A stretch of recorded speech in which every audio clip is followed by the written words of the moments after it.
Nepal idol season 4 का उत्कृष्ट 8 प्रतियोगीहरू छानिएका छन्।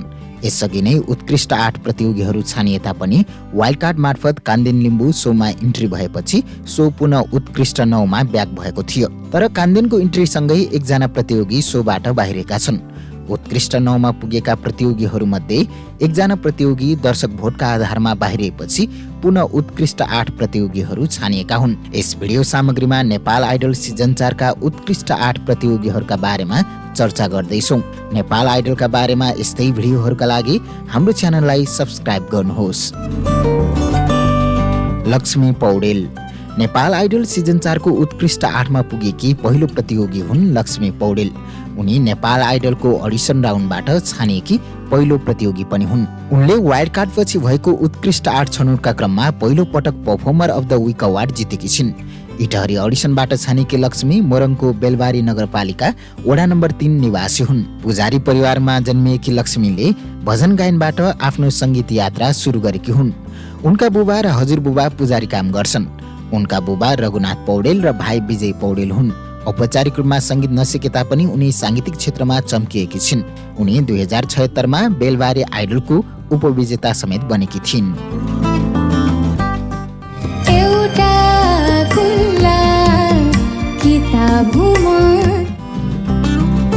बेनिसा पौडेल नेपाल आइडल सिजन 4 को उत्कृष्ट 8 मा पुगेकी दोस्रो प्रतियोगी हुन् बेनिसा पौडेल। गायिकाका रूपमा समेत चर्चा कमाइसकेकी बेनिसाका केही दर्जन गीतहरू पनि सार्वजनिक भइसकेको छ। उनका केही गीतहरू पनि बहुचर्चित बनेका छन्। उनले विशेष गरी आँखैमा लाउने बोलको गीतबाट चर्चा कमाउन सुरु गरेकी थिइन्। फिल्मी गीतमा समेत प्लेब्याक सिङ्गर भइसकेकी बेनिसाले नेपाल आइडल अघि द भोइस अफ नेपालमा पनि प्रयास गरेकी थिइन्। झापाको दमक निवासी बेनिसा अहिले काठमाडौँमा बस्छिन्। सानै उमेरदेखि गीत गाउन थालेकी बेनिसाले सानैदेखि सङ्गीत सिक्न थालेकी हुन्। उनको सङ्गीत सिकाइको किस्सा पनि निकै रोचक छ। उनलाई सङ्गीतमा रुचि भएको थाहा पाएपछि उनका बुबा आमाले बेनिसालाई उर्लाबारीमा रहेको बिहानी कला केन्द्रमा सङ्गीत सिकाउन सुरु गरेका थिए। बेनिसालाई उनकी आमाले घरभन्दा टाढा करिब 7 किलोमिटरसम्म साइकलमा लगेर सङ्गीत सिकाउने गर्थिन्। उनले द भोइस अफ नेपालको पहिलो सिजनमा ब्लाइन्ड अडिसन दिएकी थिइन्, तर उनी त्यसबाट अघि बढ्न सकिनन्। त्यसपछि उनले नेपाल आइडलको पहिलो सिजनमा प्रयास गरिन्, तर उनलाई निर्णायकहरूले उमेर सानो भएको भन्दै फर्काइदिएका थिए। एसएलसी पछि काठमाडौँमा आएकी बेनिसाले गुरु दीपक शर्माकै सङ्गीतमा आँखैमा लाउने गाजल बोलको गीत निकालिन्, जुन निकै चर्चामा आएको थियो। उक्त गीत निकाल्न पनि उनले आमाको सिक्री बेच्नु परेको थियो। त्यसयता बेनिसाले साङ्गीतिक दौडमा पछाडि फर्केर हेर्नु परेको छैन।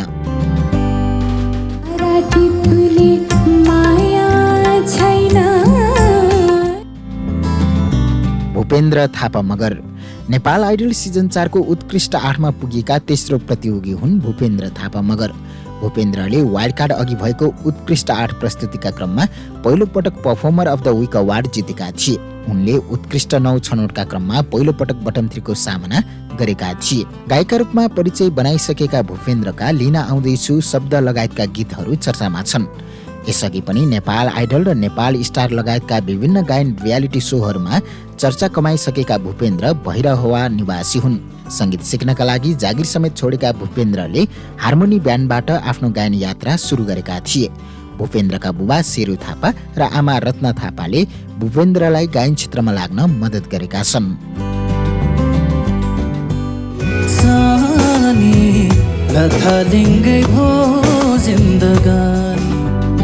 सुमियन पाखरिन नेपाल आइडल सिजन 4 को उत्कृष्ट 8 मा पुगेकी चौथो प्रतियोगी हुन् सुमियन पाखरिन।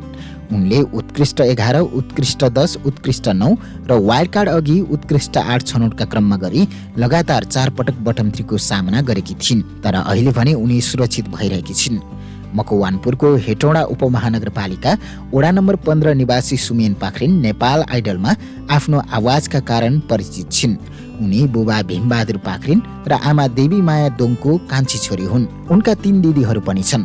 सानैदेखि सङ्गीतमा रुचि राखेकी सुमियनले क्रिस्चियन भजनसँगै गीत गाउन सिकेकी हुन्। उनका दाइ निकै राम्रो गिटार बजाउँछन्। उनको गायन यात्रामा दाइले पनि निकै साथ दिएका छन्।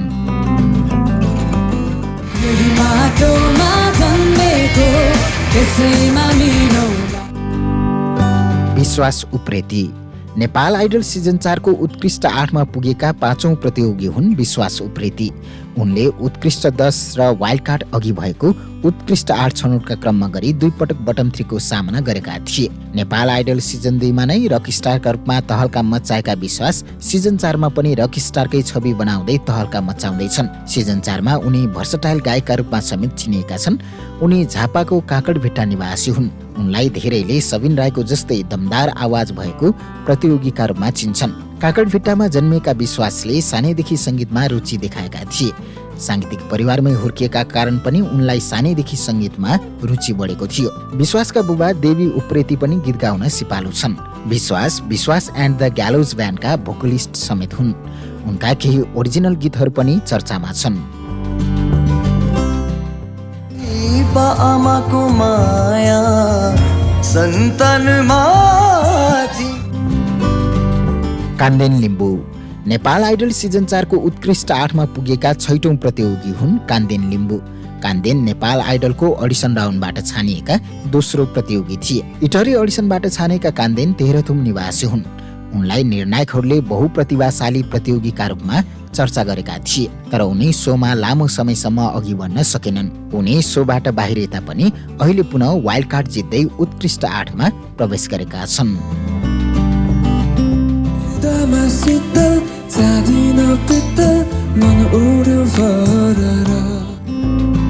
रञ्जित नेपाली नेपाल आइडल सिजन 4 को उत्कृष्ट 8मा पुगेका 7औं प्रतियोगी हुन् रञ्जित नेपाली।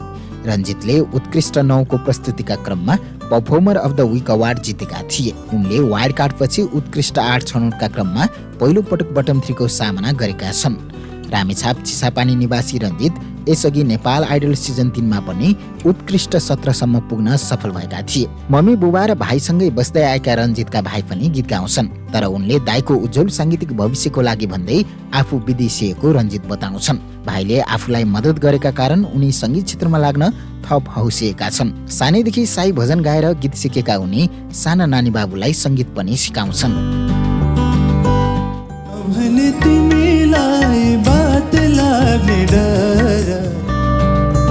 नामगेल तामाङ नेपाल आइडल सिजन 4 को उत्कृष्ट 8मा पुगेका 8औं प्रतियोगी हुन् नामगेल तामाङ। उनले वाइल्ड कार्ड पछि भएको उत्कृष्ट 8 छनौटका क्रममा पहिलो पटक बटम 3 को सामना गरेका छन्। झापाको बिर्तामोडमा जन्मिएका नामगेल विराटनगर अडिसनबाट छानिएका थिए। सुरुमा नृत्यमा रुचि राखेका नामगेल डान्सरकै रूपमा चिनिन्थे, तर विद्यालयको एक गायन प्रतियोगिताले उनको परिचय नै बदलिदियो। उनले विद्यालयमा भएको गायन प्रतियोगितामा प्रथम स्थान हासिल गरेपछि उनले बिस्तारै गायन क्षेत्रतर्फ झुकाव बढाएका थिए। वैदेशिक रोजगारीमा गएका बुबाको पनि उनलाई सङ्गीत क्षेत्रमा लाग्न उत्तिकै साथ छ। उनकी आमाले पनि उनलाई गायन क्षेत्रमै लाग्न साथ दिएकी छिन्। उनकी आमा गीता तामाङले सानोमा नामगेललाई एउटा गिटार किनिदिएकी छिन्। आफू आर्थिक अभावमा भएका कारण छिमेकीसँग सापट्टी लिएर छोराका लागि गिटार किनिदिएपछि नामगेल गिटार बजाउन सिपालु भएको नामगेलकी आमा बताउँछिन्। नामगेलले विभिन्न स्टेज सोका साथै रेस्टुरेन्टमा गाउँदै गायन क्षेत्रमा मेहनत गरेका छन्। कभर गीतबाट पनि चर्चा कमाएका नामगेलले बिर्तामोडको सरगम सङ्गीतालयमा सङ्गीत सिकेका हुन्।